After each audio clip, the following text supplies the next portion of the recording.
Itu jurik hadik sia. Hadik sia jurik hadik sia. Cek Aki Dusni bari malik leungeun si Singlar. Ari nu sejenna katempo meuni ngagara jelang silih tabrak silih tubruk kadenge meuni pating kocak. Nya ngocak nama meureun ku rasa nyeri teh lantaran silih tabrak silih tubruk. Oge ngocak lantaran ku soak-soakna. Tulung Aki, eta aya jurig.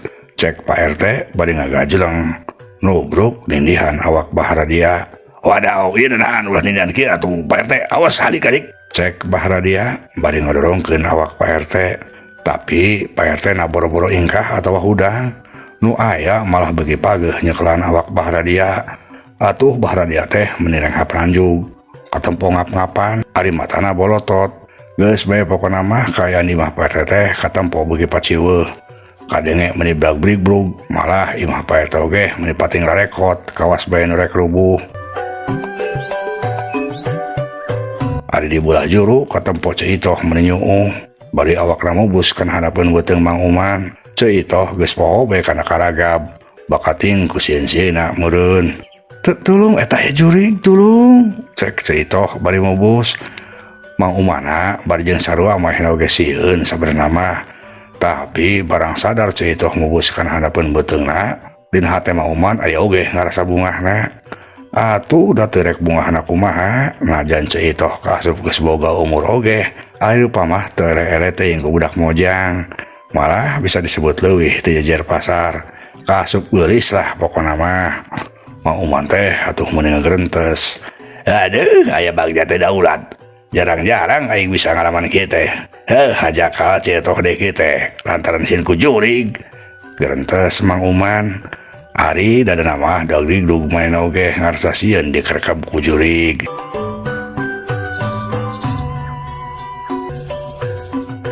Di sejan pihak dua haseup anu tadi moncor tina liang bilik kata pemulak beuki lila bagi kando.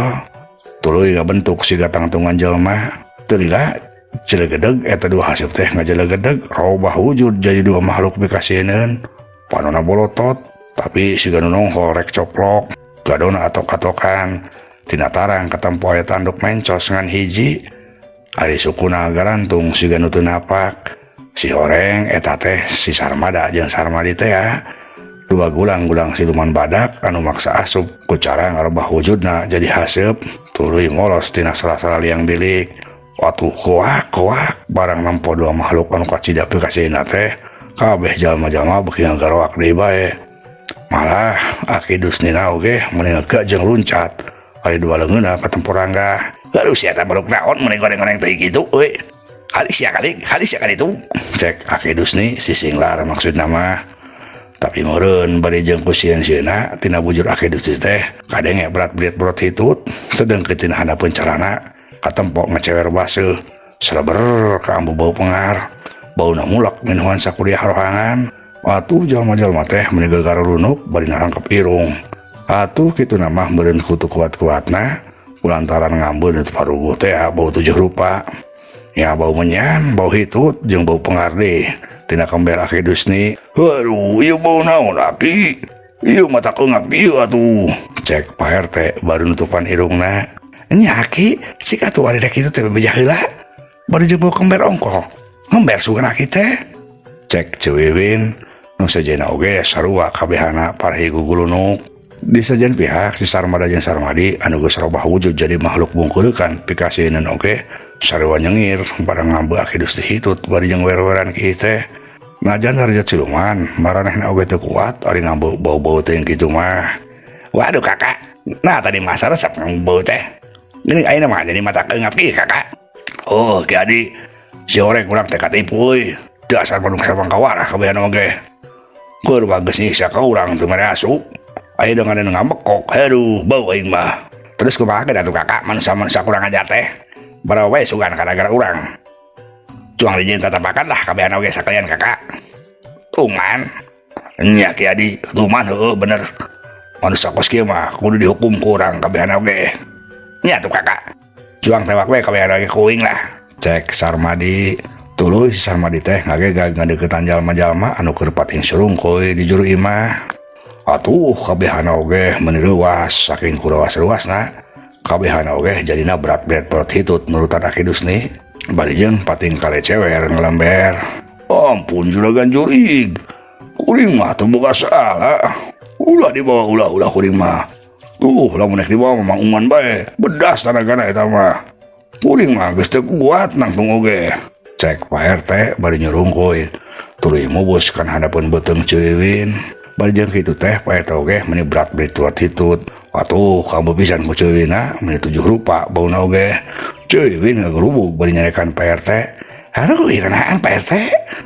Nah, songkoyan kitu ka budak leutik ngabokok sagala tuh. Halik itu Pak RT bau halik. Lain muhrim bae oge. Cek Ceuwiwin, tapi bari jeung kitu teh Ceuwiwin lain ngajorongkeun awak Pak RT. Nu aya malah Pak RT teh kalah beuki digegetet meureun ku sasah-sasahna. Atuh Pak RT na kalah burial buncelik. Nempok itu si Sarmada anu satadi narek pangheulanan ewak Pak RT kalah ngabarakatak seuri. Ya, alah dasar manusia kolot begok ya. Eta kalakuan kalah patangkep-tangkep gitu sia eueuh kaera. Dihakan sia ku aing kata. Cek Sarmadi bade ngagegag deui beuki ngadeukeutan Pak RT jeung Ceuwiwin. Atuh Pak RT jeung Ceuwina beuki ngayek-yek bae. Ari deungeun si Sarmadi katempok geus rangga harek newak Pak RT. Pak RT beuki calangap bulebob-bulebob. Keur kitu berat deui. Pak RT teh hitut deui meuni tarik, sedangkeun Ceuwin anu leuwih soak kalah ngecewer kieu. Atuh nyelebor deui bae bau 7 rupa.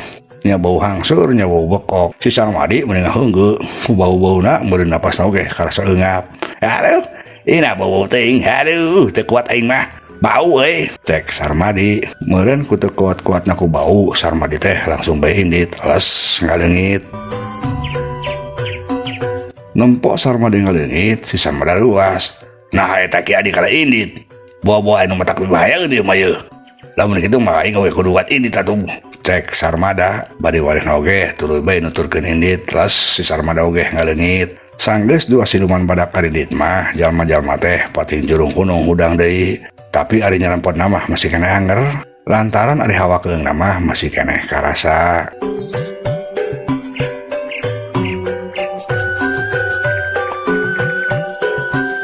Ari si Sarmada jeung Sarmadina harita teh geus area di luar, arang tong hadapeun golodog. Can jauh ti imah Pak RT. Pok Sarmada raja ka Sarmadi. Adi ilaingna kala kabur geuning ki adi. Aya naon sebenarnya? Atuh uing teh kuat ke bau pisan kakak. Aduh, dasar manusia gejul. Kalah ngabekok ka uing, nya bau hitut, nya bau hangseur. Teu kuat uingna kakak. Kalah eungap euy. Tembal Sarmadi. Je, disangka teh ai pibayaeun ku dewek mah. Si horeng ngan seukur bau. Geus lah cuang balik deui ka jero. Cuang tewak deui manusia-manusia teh, cuang bawa ka negara urang. Geura Prabu Drakawala oge pasti bungakeun euy. Yah, geus si kakak bae lah. Uing mah teu kuat ku eungap euy. Kakak bau. Je, sia mah di tah teh. Geus atuh maneh tungguan di bae, ku dewek bae rek ditebakna. Cek Sarmada, bari manehna malik rek kasup deui ka imah Pak RT. Tapi kakarek oge sabaralengkah, kadenge sora hayang ngongkorongok. Nandakeun waktu geus nyedek ka subuh. Atuh Sarmada jeung Sarmadi teh mending ngalenjag leuwas. Aduh cilaka euy kakak. Ulah teruskeun euy, ulah. Urang kaberangan euy kakak, matak cilaka. Mending urang balik bae kakak. Ayo ah gawat. Cek Sarmadi, bari tuluy mah les bae manehna ngaleungit ti heula. Atuh Sarmada oge antuk namah nuturkeun ngaleungit. Cak urang tunda heula.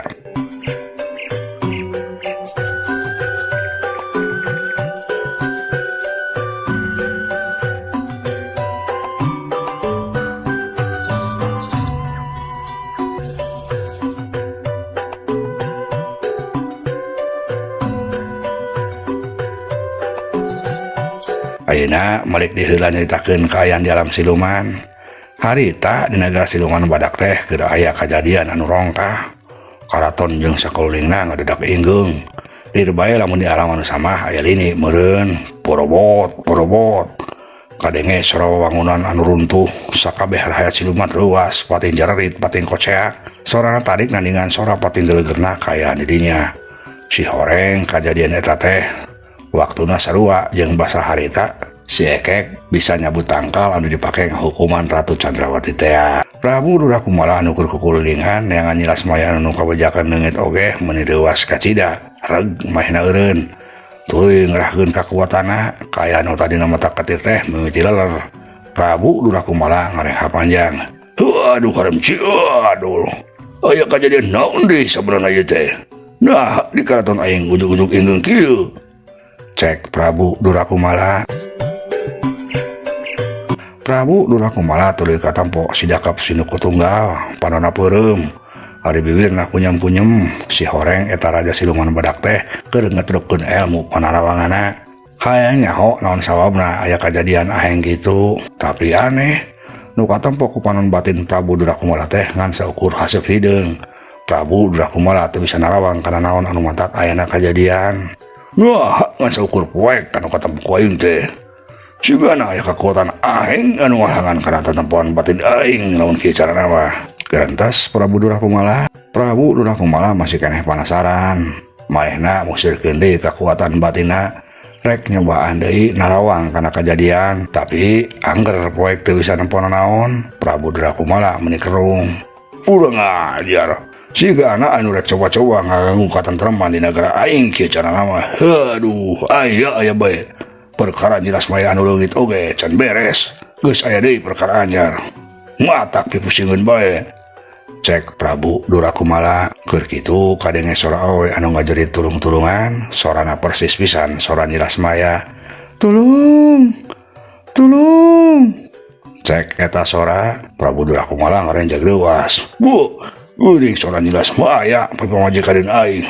Aduh, oh bener, eta mah sora Nyiras Maya. Gerantas Prabu Durakumala bari cerina terus ngadengekeun ti mana datangna sora. Tulung. Sadana mah di belah kidul geuning. Tungguan nyai, ku akang pasti ditulungan, cek Prabu Durakumala bari tuluy leumpang indit muru kapal bah datangna sora.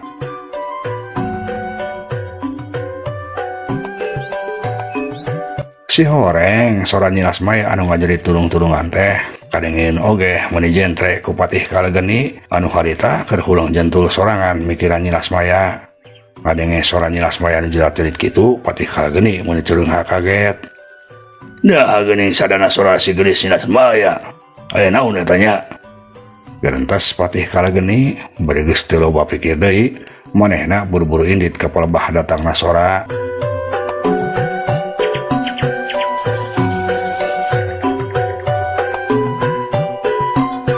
Ari Nyiras Mayana harita teh katempo awakna keur dibetot ka ditu, dibetot ka dieu ku jalma-jalma anu dijarieun tetapakan.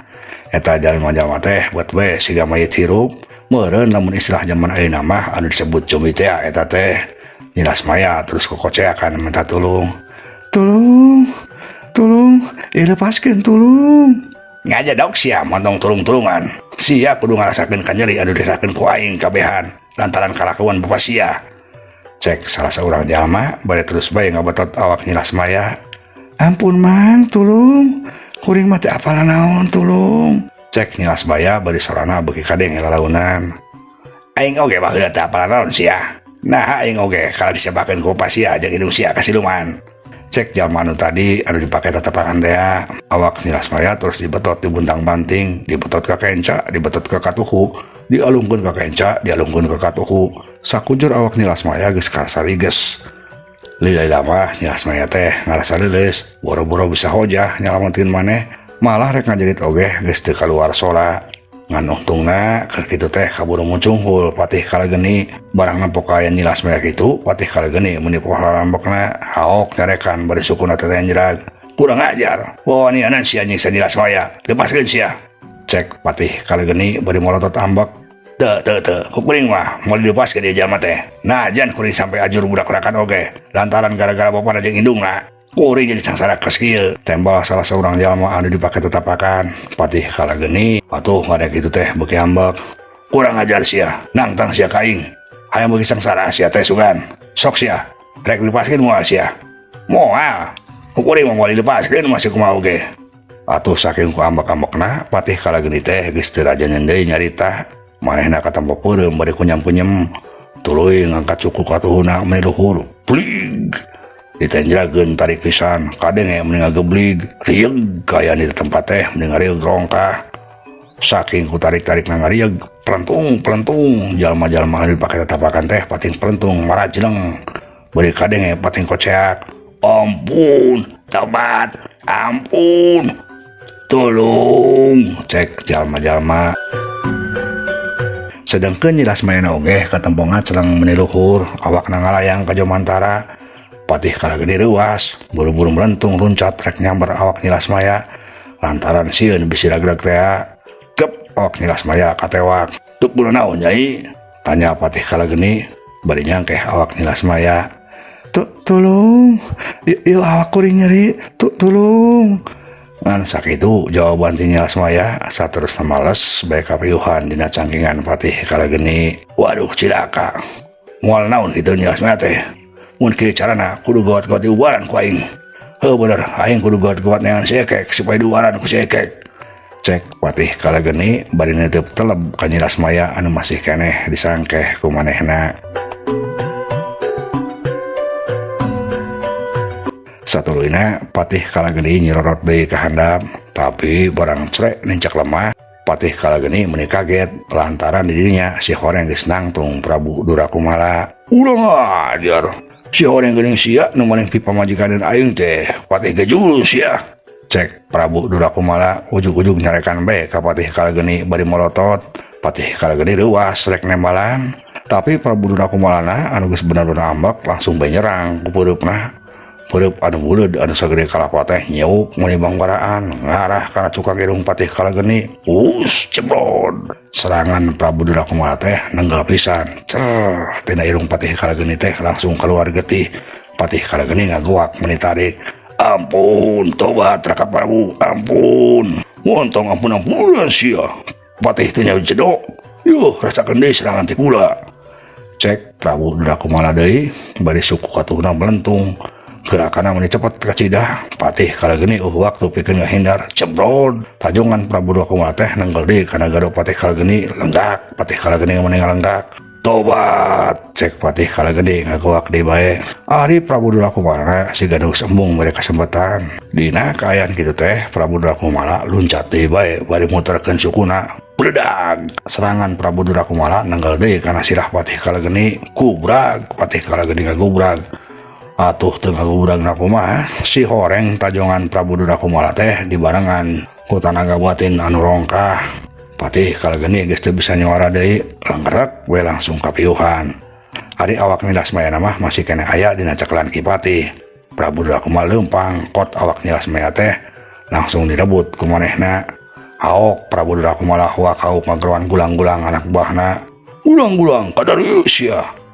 Cek Prabu Durakumala teu kudu ngadua kalian di parentah torojo daratang obat urang gulang-gulang langsung ngadep ka Prabu Durakumala bari cedok main maranehna nyarembah. Ampun kaula nun Kanjeng Gusti, sim abdi opatan siap nun mang ti parentah. Cek salah saurang gulang-gulang bari cedok deui nyembah. Buat sia terem kata Patih kurang ajar di penjara. Buat sia montong ngalilakeun. Cek Prabu Durakumala para gulang-gulang silih reret meureun manehna teh ngarasa sieun oge lamun kudu newak Patih Kalageni mah lantaran maranehna oge geus arapal kumaha kasaktena Patih Kalageni. Nampo para gulang-gulang kalah silih reret kitu Prabu Durakumala haok deui ngomong. Sia kalah ngajorodog wae dicitaku kula teh. Kuat sia montong sieun. Moalana ieu Patih kurang ngajarna oge geus kapaehan jeuh. Kuat sia. Cek Prabu Durakumala deui. Sumangga nun Kanjeng Gusti, sumangga. Tembal gulang-gulang marehna geus teu bisa deui ngabantah kana parentah Prabu Durakumala. Tuluy regenyeng we Patih Kalageni teh diangkat ku opatan terus dibarawa indit ti eta tempat.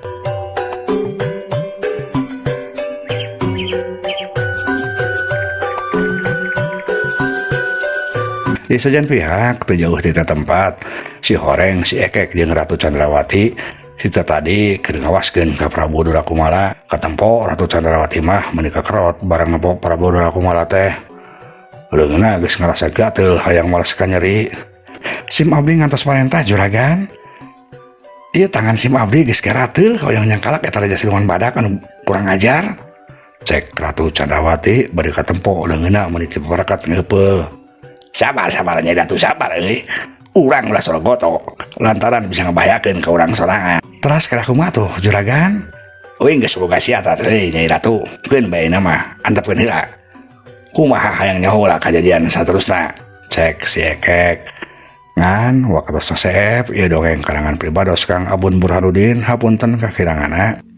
Mugia katampi kalian kabingahan. Assalamualaikum warahmatullahi wabarakatuh.